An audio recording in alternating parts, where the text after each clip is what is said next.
Hi guys, and welcome back to my channel. The case that I'm going to be looking into today is the case of Armando Lucero, and I apologise if I have said that wrong because I suck at pronunciations, I'm not going to lie. He was also known as the Mendoza Monster. This case was suggested by Kate Spencer, so thank you for that. I appreciate any suggestions that you guys have. If you have any more, let me know and I will look into them. Let me just say here, there's very limited information on this case, and when I say very, I mean there's practically nothing out there. I've tried my very best to gather everything I could, but I really do feel like these cases should be shared, and it sends an important message across to women out there who are possibly in the same situation. And of course, if someone suggests a case, I try my very best to do it anyway. So I do feel like these cases are so important that everyone deserves to be heard. Everyone's story deserves to be known.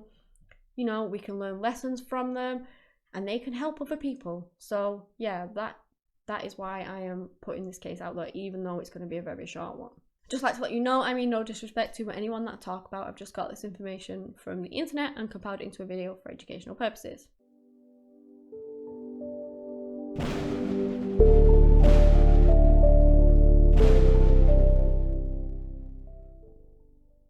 Armando Lucero was born in 1942 in Argentina, and he lived in the province of Mendoza, which is where the Mendoza Monster comes from. In his youth, he did apparently work as a bus driver, but I couldn't find any more jobs after that. So whether he was just unemployed after that, I don't know. He went on to meet his first wife, and then they got married. They actually ended up having 8 children together, which is quite a lot of kids, you know. It's a big family, that. But he wasn't done there. They did eventually split up. He met his second partner, who he went on to have another 6 children together, so that now brought his total of children up to 14. Although then he wasn't done there again, and his next lot of children would be incestuous, which is just horrific. Again, this is a foreign case, so I struggled to find the information. I did find that one of his partners worked in the justice system. I don't know which one of the 2 women that was. I also couldn't find who the mother of the daughter in question, Paola, was.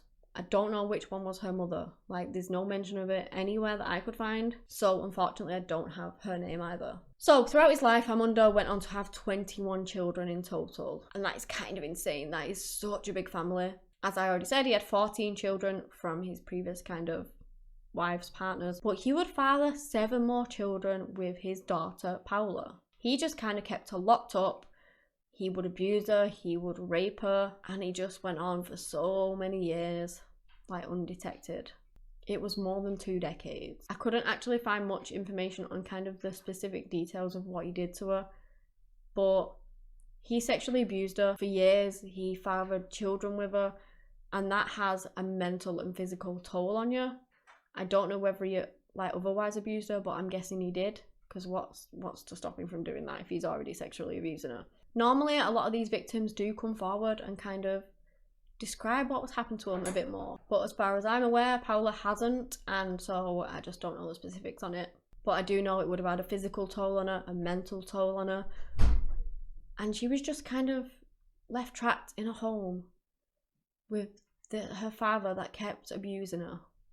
I do know that he did begin sexually abusing her from the age of 15. He would often threaten her with death threats and things like that to try and keep her under his control. And please, if you're from Argentina and you're watching this video and you know more about this case than I could find, then please do let me know, because just the information is so limited here. You know, I've tried translating the websites and things like that, and I just couldn't find anything. So please do let me know. But the death threats alone would have just been so terrifying. Like, she was already going through so much abuse. And from her own father. That's the man that's supposed to be there to protect you from the world and love you unconditionally. And he was the one who was, you know, doing these awful things to her. I just really can't imagine it. And I'd just like to say, as a bit of a side note, it is not, you know, specifically to do with this case. Well, it's to do with the subject of it. If you ever find yourself in a situation like this, then I do urge you to try and tell someone about it. Go and try and find some help, because I know it's scary and I know it's worrying, and a lot of people do believe that this kind of thing is normal, but let me tell you, it's not normal. It doesn't happen in all families, and it shouldn't happen at all.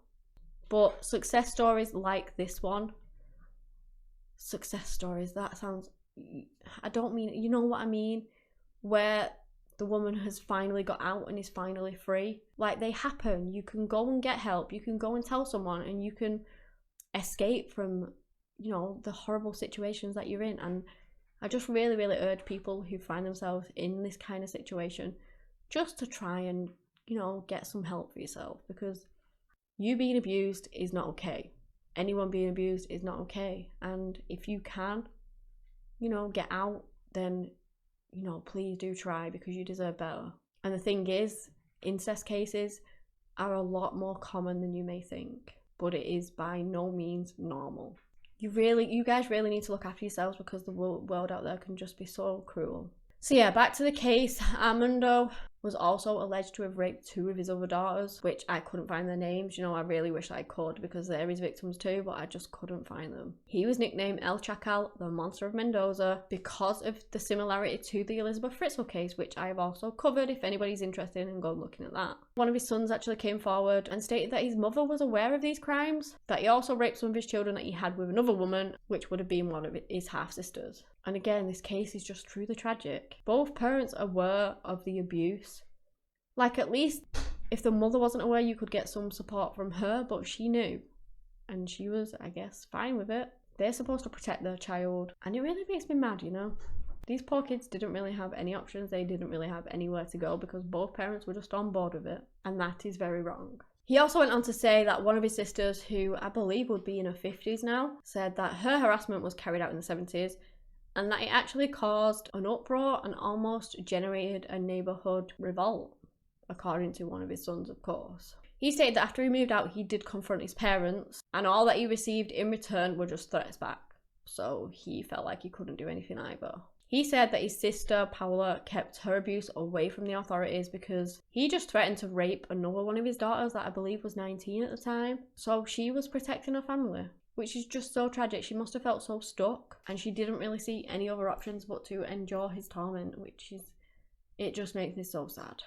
Eventually, though, she did gather the courage to come forward, and she finally told the authorities about the Monster of Mendoza, which was her father, and all the atrocities that he had done to her over decades. Armando Lucero was arrested in 2009 at the age of 67 on the charges of raping his then 35-year-old daughter, Paula. She had decided to finally go to the police when she got worried that he might start abusing her 16-year-old daughter. And again, he had 7 children with his own daughter, and their ages were 19, 17, 16, 12, 11, 6, and as young as 2 years old.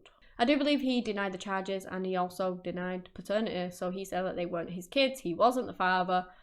You know, like you see in so many of these cases, but they did forensics, they did genetics, they did testing, and it came back that yes, he was the father of these children. So he had been sexually assaulting his daughter and conceiving children with her against her will.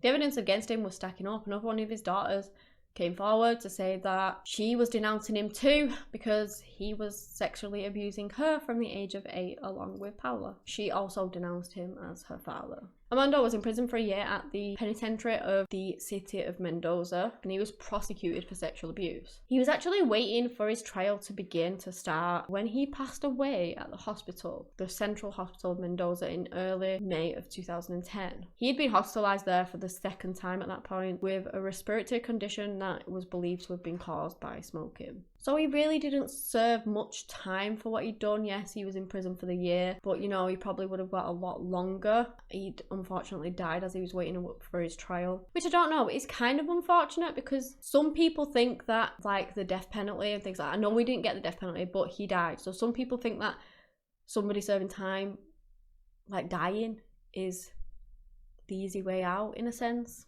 I don't know, but either way, at least he was, you know, no longer able to hurt any more of his children. So that's kind of a good outcome, if you see it in that way, I guess. I don't know. So yeah, this was a very short case with, again, not much information. But I really feel like spreading the words of these kind of cases can really help people out there who think it's normal and don't know what to do. Maybe they will come across this video and maybe it will kind of give them a boost to see somebody who has got out and survived it and got help and is now out there living the life. and maybe they can do the same thing, because it is not normal for this to happen. Trust me, it is not something that should happen. Unfortunately, it does. You know, and hopefully these videos can help to stop some of those, maybe. So yeah, that is the end of the case. If you guys have enjoyed this video, give me a big thumbs up and subscribe to my channel for similar content. Anyway guys, that's all I have today on the case of Armando Lucero. Thank you so much for watching, and until next time, bye!